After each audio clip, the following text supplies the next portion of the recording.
நமக்கு பின்னாடி பேசுறதை பத்திலாம் நம்ம கவலைப்படவே கூடாதுங்க. அவங்கள விட நம்ம 2 அடி முன்னாடி இருக்கோன்றதை நினைச்சு பெரும் போட்டுக்கிட்டு போயிட்டே இருக்க வேண்டியதுதான். என்னுடைய பிகினிங் ஸ்டேஜ். வணக்கம் நண்பா, welcome to RKM channel. Deepavali லிஸ்ட்டில் 3 படம் வந்திருக்கு.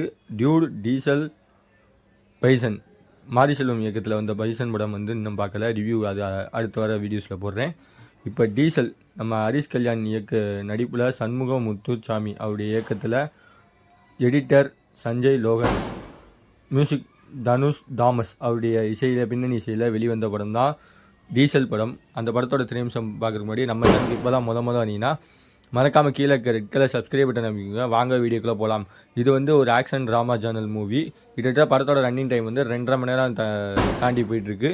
இதுக்கு சென்சார் போர்டில் U/A தான் கொடுத்துருக்காங்க. காரணம் வந்து அடல்ட் கண்டென்ட் அந்தளவுக்கு இல்லாட்டினாலும் ரத்தம் தெரிக்கிற காட்சிகள், ஃபைட்டு, இந்த மாதிரி ஏகப்பட்ட காட்சிகள் இதில் இருக்குதுன்னு சொல்லலாம். இந்த படத்தில் வந்து யாரெல்லாம் அத்துலா ரவி தான் ஹீரோனியாக வச்சுருக்காங்க. சச்சின் கருடன் அவருடைய மெயின் ரோலாக பண்ணியிருக்காங்க. அப்புறம் நம்ம கருணாசு, விஜய் ராயா, அப்புறம் வந்து வெங்கட் காளி, இவங்களாம் வந்து முக்கியமான ரோலில் நடிச்சிருக்காங்கன்னு சொல்லலாம்.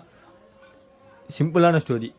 எண்ணூரில் நடக்கிற விவசாயத்துக்கு மட்டும் இல்லாமல் மீன்வளத்துறைக்கு எதிராக கவர்மெண்ட் வந்து ஒரு ப்ரைவேட்டான ஒரு ஹார்பர் தயாரிக்காங்க. அந்த ஹார்பர் தயாரிக்கிறதுக்கு வந்து ஒரு எண்ணெய் குழாய் ஆல்ரெடி இருக்குது. அந்த எண்ணெய் குழாயை கட்டிட்டு அங்கேருந்து இருக்க மீனவர்கள்லாம் வெட்டிக்கிட்டு இருக்காங்க ஒரு பக்கம். இதுக்கு மத்தியில் வந்து அந்த எண்ணெய் குழாயை வச்சு அவங்க சம்பாதிக்குன்னு சொல்லி டீசல்ன்ற ஒரு நம்ம ஹீரோவோட அப்பா வந்து 1980s வந்து அந்த குழாய்க்கு இல்லீகலாக வந்து திருடி ஒரு டீசல் பெட்ரோல்லாம் வந்து பிளாக் மார்க்கெட்டில் விற்பார். அந்த கதையில் வந்து இன்னொருத்தவங்க போட்டி ரீதியாக வந்து நடக்கிற ஊழலை வந்து சமாளிக்கணும், இவன் மேலே பலியை போகணும்னு சொல்லி மொத்த கவர்மெண்ட்டே இவர் பக்கம் நம்ம ஹீரோ பக்கம் திருப்பிட்டு ஹீரோவை வந்து தலைமறை வைக்கிறாங்க. தலைமறை வாக்கின நேரத்தில் சம்மந்தப்பட்ட இடத்துல கச்சா எண்ணெய் ஒரு 4000 கோடி லிட்டர் வந்து காணா போயிடும். அந்த 4000 கோடி லிட்டர் காணா போனதை வச்சு இவர் மேலே பலி போட்டுருவார். அந்த பலி போட்டதுலேருந்து நம்ம வில்லன் ஹரிஷ் கல்யாண், அதாவது டீசல் வாசுதேவன் வாசு அந்த படத்தில் கேரக்டர் ரோல் அப்படிங்கிறாரு. அவர் வந்து இந்த படத்துலேருந்து எப்படி தப்பிச்சார், அந்த பள்ளியிலேருந்து எப்படி தப்பிச்சாரு தான் படத்தோட மீதி கதையை வச்சிருக்காரு.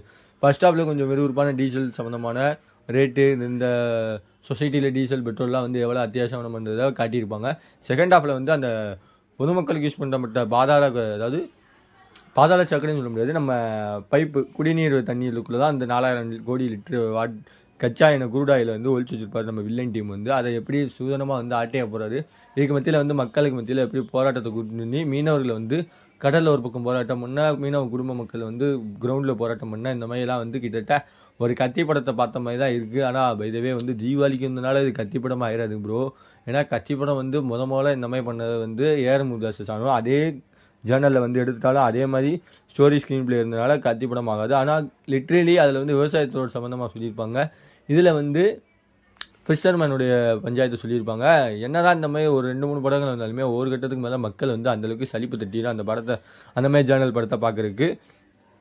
படத்தில் வந்து சாங்ஸ் பெருசானா பச்சை குத்திக்கினே உன்னோட பேரை வலியில் குடிச்சேண்டி 10,000 பீரை, இந்த பாட்டு வந்து இந்த படம் வர்றதுக்கு முன்னாடியே வந்து நல்லா கூஸ்பம்ஸாக இருந்துச்சு. அந்த பாட்டு ஸ்க்ரீன் பிளேயில் தியேட்டர் ஸ்க்ரீனில் பார்க்கும்போது கொஞ்சம் என்ஜாய்மெண்ட் பண்ணி பார்க்குற மாதிரி தான் இருந்துச்சு. அத்துல்யா ரவி வந்து ஹீரோயினி வந்து அவங்களுக்கு கொடுத்த கேரக்டர் வந்து பெருசாக கொடுக்கல ஸ்க்ரீன் ஷேரிங்கு. ஏன்னா வந்து அவங்க பெருசாக நடிகைன்னு சொல்ல முடியாது, வளர்ந்தவரும் நடிகைன்னு சொல்லலாம். ஷார்ட் ஃபிலிமில் வந்து இன்ட்ரோ ஆனாங்க. அதுக்கப்புறம் வந்து ஒரு சின்ன படம் பண்ணாங்க. அதுக்கப்புறம் இந்த படம் தான் எனக்கு தெரிஞ்சு 2வது 3வது படம் இருக்குன்னு நினைக்கிறேன். அவங்களுக்கு கொடுக்கப்பட்ட கேரக்டரோட வந்து சின்னமாக பண்ணி முடிச்சிருக்காங்கன்னு சொல்லலாம். ஓவராலாக இந்த படத்தை தேட்டரில் பார்க்கலாமா பார்த்தீங்கன்னா, டியூடை பார்க்கும்போது அது சமூக சீர்கழிக்கவே கேவலமான படம்னு ஜென்ரல் ஆடியன்ஸ் வரைக்கும் எல்லோரும் ஊற்றிக்கிட்டு இருக்காங்க. இந்த படத்தை அதை கம்பேர் பண்ணும்போது கொஞ்சம் ஒரு சொசைட்டி ரீதியான ஒரு ஸ்டோரியை வந்து மெசேஜை சொல்கிறாரு நம்ம டேரக்டர். இந்த படத்துக்கு ஆர்கேஎம் சேனல் ரேட்டிங்னு பார்த்தீங்கன்னா 5க்கு 3.25 தருவேன். டியூடை கம்பேர் பண்ணும்போது இந்த படம் பார்க்கலாம். பைசன் படம் இன்னும் பார்க்கல, அந்த படத்தை பார்த்துட்டு அந்த ரிவ்யூவும் கூடிய சீக்கிரத்தில் போடுறேன். அடுத்த ஒரு மூவியில் சந்திக்கிற வரை உங்களிடம் விடைபெறுவது உங்கள் ஆர்கே அருண். பாய் விவர்ஸ்.